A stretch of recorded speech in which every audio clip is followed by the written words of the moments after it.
Hey, just wanted to show you this 1957 Vespa GS150 VS2 that is for sale right now in Helsinki, Finland.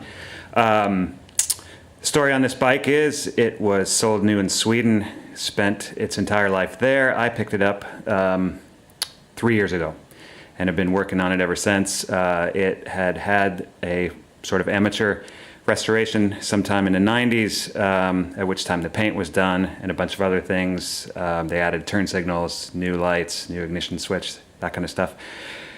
So most of the work I've done is just sourcing all the new old stock parts, putting it back to as original as possible, but I didn't touch the original paint. So let's take a look. Sorry, not the original paint, but the paint that the previous owner had done. So just going around, it is incredibly straight. Looks good.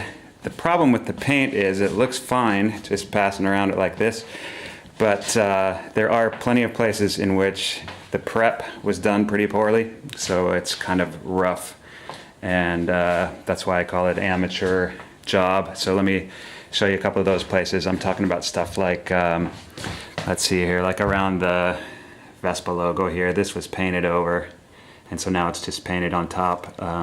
Kind of hard to see in the video, but there's some, I guess probably unsanded primer there. Same thing like up around the badge here. And then, you know, it was switched, let's see, it's got a few dings and stuff just from use. Here's where they drilled some holes in it. That's where the turn signals were. There's also a hole underneath this sticker. Not a huge hole, but that's where they had an ignition switch. Let's see.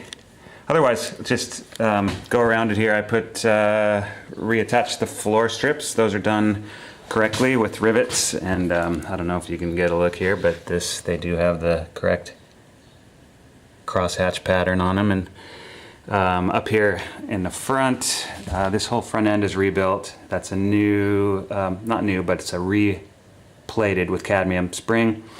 Front damper is new, and then everything else on there original.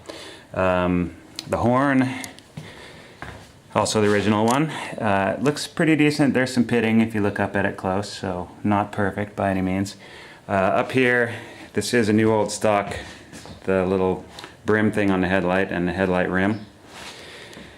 Here's a replacement speedometer. This is just a cheap thing out of India. It's really just there as a placeholder until source a new speedo for this bike. And those go for about, I don't know, $400 or $500. They're not cheap. They are out there though, so not impossible to find. Here are, see if it'll focus on the levers. It's got some marks from, I don't know what someone was doing here, gripping it with pliers or something, but some pitting there. Might polish out, I don't know. Let's just take a quick look underneath the seat.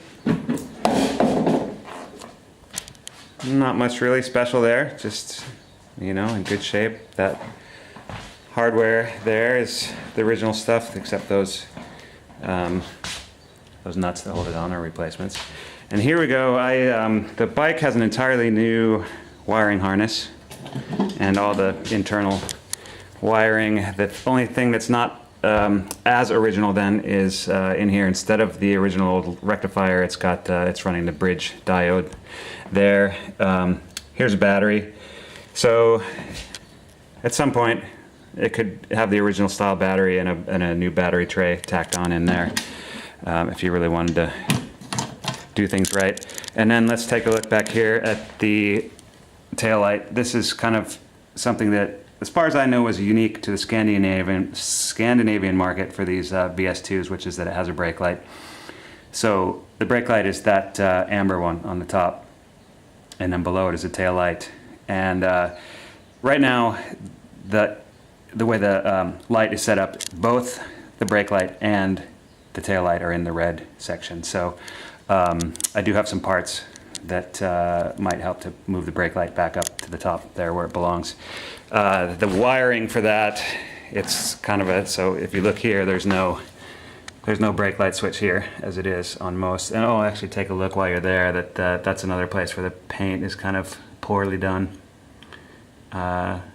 Not really noticeable when you're standing back, but when you really get down on your hands and knees and start looking at stuff, it kind of looks like that. Here's another place where it's not very good.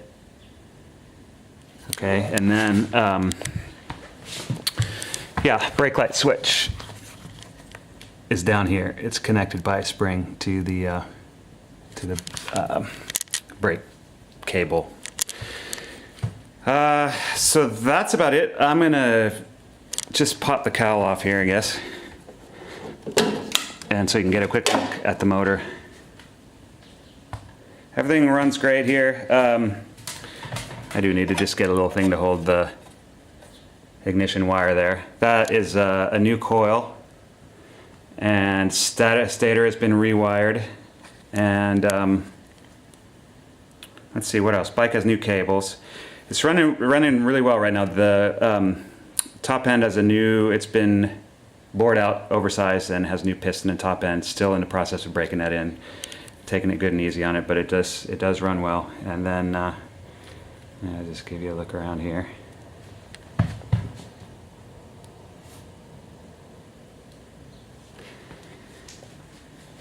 Okay, that's it. We'll take one last little pass around here so you can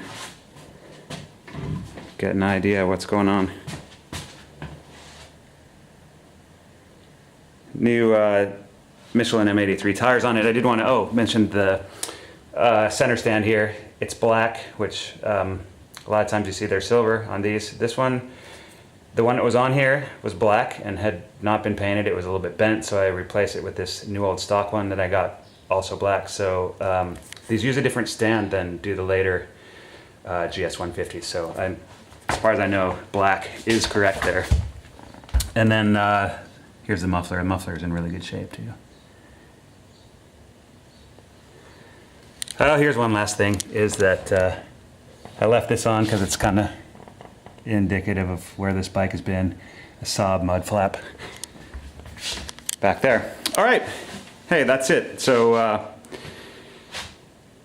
take it easy.